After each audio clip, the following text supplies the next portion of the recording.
آج کا سوال نمبر 2، نماز کے تشہد میں رفع سبابہ یعنی یہ شہادت کی انگلی کو تشہد میں بلند کرنا، اس کا سنت طریقہ کیا ہے اور کیا اسے حرکت دینا بھی سنت ہے؟ تو بھائیو، اس حوالے سے صحیح مسلم میں اوپر تلے 6 احادیث موجود ہیں انٹرنیشنل نمبر کے مطابق 1307 سے لے کر 1312 تک، اور مشکات میں 906 سے لے کر 908 تک 2 صحابہ سے، ابن عمر اور ابن زبیر رضی اللہ تعالی عنہما، ان سے کہ نبی صلی اللہ علیہ وسلم جب بھی نماز میں تشہد میں بیٹھا کرتے تھے تو بیٹھتے ہی آپ صلی اللہ علیہ وسلم اپنی یہ درمیان کی انگلی اور انگوٹھے کا حلقہ بنا لیا کرتے تھے یوں، اور یہ 2 انگلیاں بند کر کے۔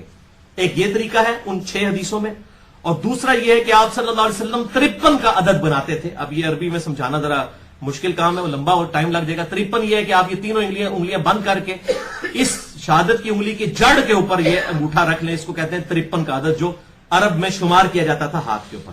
یہ دونوں طریقے سنت ہے، یہ بھی اور یہ بھی، یہ دونوں صحیح مسلم میں نے نمبر بتا دیے۔ اور پھر آپ صلی اللہ علیہ وسلم تشہد میں بیٹھتے ہی یہ کر لیا کرتے تھے۔ اس سے یہ بات پتہ چلی کہ یہ بالکل باطل بات ہے کہ اشہد ان لا الہ الا اللہ پہ اٹھانی ہے، اشہد ان لا پہ اٹھانی ہے اور الا اللہ پہ گرانی ہے، یہ کسی ضعیف حدیث میں بھی نہیں ہے، صحیح تو چھوڑ دیں۔ بیٹھتے ہی آپ صلی اللہ علیہ وسلم یہ کام کیا کرتے تھے، اور اس حوالے سے جو فقہ حنفی کے بعض علماء کا یہ موقف ہے، سب کا نہیں لیکن بعض علماء کا یہ موقف ہے کہ یہ تشہد میں انگلی اٹھانا حرام ہے۔ دیکھیں، اور یہ پھر اپنے بابوں کے ایسے فالوور ہیں کہ شیخ احمد سرہندی، جنہیں مجدد الافسانی لوگ کہتے ہیں، المتوفا 1036 ہجری، انہوں نے باقاعدہ حرام کا فتویٰ لکھا ہے۔ اور یہاں پہ بھی جتنے نقشبندی مجددی ہیں نا، یہ تشہد میں انگلی نہیں اٹھاتے ہیں، بابا جی کو فالو کر رہے ہیں۔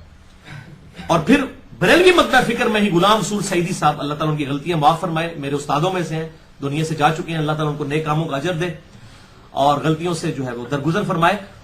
انہوں نے باقاعدہ پھر تقریباً 40 صفحوں پر مجدد الافسانی المعروف شیخ احمد سرہندی کا رد لکھا ہے شرح صحیح مسلم میں کہ ان کا عقیدہ بالکل باطل ہے۔ تو یہ بریلوی مکتبہ فکر کے سمجھ لیں اس دور کے سب سے بڑے محدث غلام رسول سعیدی صاحب، جو حال ہی میں فوت ہوئے ہیں، انہوں نے رد شرح صحیح مسلم میں شیخ احمد سرہندی کا لکھا ہے۔ تو وہ کہتے ہیں انگلی اٹھانا ہی حرام ہے۔ اب رہا مسئلہ انگلی سے، یہ تو ہو گیا انگلی کا اشارہ کرنا، یوں کرنا یا یوں کرنا تشہد میں، یہ تو اشارہ ہوا۔ اب دوسری چیز ہے انگلی کو حرکت دینا، یہ الگ سے چیز ہے۔ مسلم شریف میں حرکت کا ذکر نہیں، صرف اشارے کا ذکر ہے۔ تو اس میں یہ بات امپلائڈ ہے کہ ابن زبیر اور ابن عمر رضی اللہ تعالی عنہما نے آپ صلی اللہ علیہ وسلم کو تشہد میں اس وقت آبزرو کیا ہے کہ آپ نے صرف انگلی سے اشارہ کیا ہوا تھا، ہلا نہیں رہے تھے، یہی مطلب نکلا، ورنہ وہ کہتے کہ ہلا بھی رہے تھے۔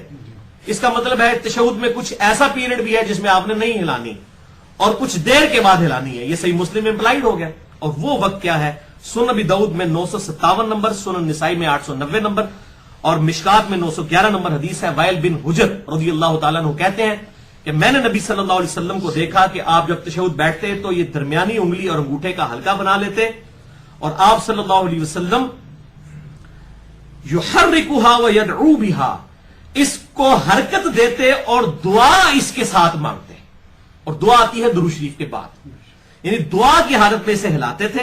اسی لیے وہ مسلم شریف میں ابن زبیر اور ابن عمر سے یہ نہیں آیا کہ وہ ہلا رہے تھے، اس وقت صرف اشارہ ہے، دعا میں اسے ہلانا ہے۔ لہذا شیخ زبیر علی زئی صاحب کا موقف بالکل ٹھیک ہے، جو انہوں نے میرے ساتھ انٹرویو دیا تھا جو 17 جون 2009 کو 100 کوسچنز ود شیخ زبیر علی زئی، تقریباً 50,000 سے زیادہ لوگ دیکھ چکے ہیں، میرے ساتھ 1 to 1 ان کا انٹرویو تھا، اس میں بھی انہوں نے کہا کہ صرف دعاؤں میں اسے ہلانا ہے۔ اور بعض جو علماء عرب ہیں اور یہاں پر بھی کچھ کٹر قسم کے سلفی جو ہیں، سب نہیں کچھ لوگ، ان کا یہ موقف باطل ہے کہ پورے تشہد میں اسے ہلانا نہیں، صرف دعاؤں میں۔ اب دعاؤں میں امپلائڈ یہ ہے کہ پھر پہلے تشہد میں نہیں ہلائیں گے، اس میں بھی آپ دعائیں پڑھ سکتے ہیں، آپ صلی اللہ علیہ وسلم ثابت ہے، دعا تک پہنچے تو ضرور کریں، وہ میں حوالہ بھی دے دیتا ہوں۔ آخری تشہد میں تو دعاؤں کے اندر اسے ہلانا ہے۔ اور اس حوالے سے شیخ زبیر صاحب نے توضیح الاحکام پہ بھی صفحہ نمبر 386 پہ یہ بات لکھ دی کہ صرف دعاؤں میں ہلانا ہے۔ آج سے 4 مہینے پہلے مجھے انڈیا سے ایک ای میل آئی جی، اب وہ ایک بڑے مشہور مولوی صاحب ہیں، میں ان کا نام نہیں لیتا، انڈیا کے ہیں، وہ پھر بالکل پرسنل بات ہو جائے گی، اکثر باتیں بے حوالہ کرتے ہیں، بلکہ میں نے تو مطلب ڈاکٹر ذاکر نائک کے علاوہ تو میں نے کسی کو نہیں دیکھا کہ وہ حوالے دیتا ہو یا میں حوالے دے رہا ہوتا ہوں، باقی تو سارے جو منہ میں آتا ہے وہ بول رہے ہوتے ہیں بغیر حوالوں کے۔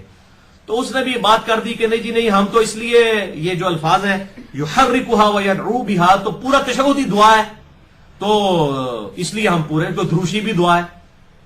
آن دا فیس آف آرگومنٹ بات بالکل ٹھیک ہے کہ دروشی بھی دعا ہے. تو میں نے اس بھائی کو جس نے ای میل بھیجی، میں نے کہا بات یہ کہ بھائی قیام جو ہے سورۃ الفاتحہ قرات نہیں ہے کیا؟ ہے، لیکن جب ہم قیام کی بات کرتے ہیں ہم کہتے ہیں قیام تین چیزوں کا مجموعہ ہے، ثنا کا جسے ہم دعائے استفتاح کہتے ہیں، سورۃ الفاتحہ اور پھر قرات. حالانکہ فاتحہ بھی قرات ہے لیکن ہم 3 حصوں میں ڈیوائڈ کرتے ہیں. اسی طریقے سے تشہد جو ہے یہ 3 حصوں کا مجموعہ ہے، اللہ کی حمد، درود شریف اور دعا. وہ کہتا ہے جی دلیل پیش کریں. میں نے کہا دلیل میں پیش کر دیتا ہوں، پھر دیکھتے ہیں آپ مانتے ہیں کہ نہیں مانتے. پھر وہی ہوا کہ آج 4 مہینے گزر کے ماننے سے انکار کر دیا. تو منکرین حدیث صرف بریلوی دیوبندیوں نہیں، اہل حدیث میں بھی موجود ہے. اپنے بزرگ بابوں کو چھوڑنا بڑا مشکل کام ہوتا ہے. تو انہوں نے پھر دوبارہ اتنی بھی توفیق نہیں کی کہ آپ نے حدیث پیش کر دی ہے تو میں رجوع کرتا ہوں، یا میرے جو مولوی صاحب رجوع کرتے ہیں یا میرے بابا جان جو ہیں وہ رجوع کر لیتے ہیں جن کا میں فالوور ہوں، نہیں کیا. اب میں آپ کو حوالہ دے دیتا ہوں، سنن نسائی میں 1720 اور 1721 نمبر حدیث ہے صحیح سند کے ساتھ. شیخ البانی، شیخ زبیل زئی رحمہ اللہ دونوں اسے صحیح کہتے ہیں. 9 وطر پڑھنے کا طریقہ 2 سلام، 1 سلام اور 2 تشہد کے ساتھ اما عائشہ نے روایت کیا رضی اللہ تعالیٰ عنہ.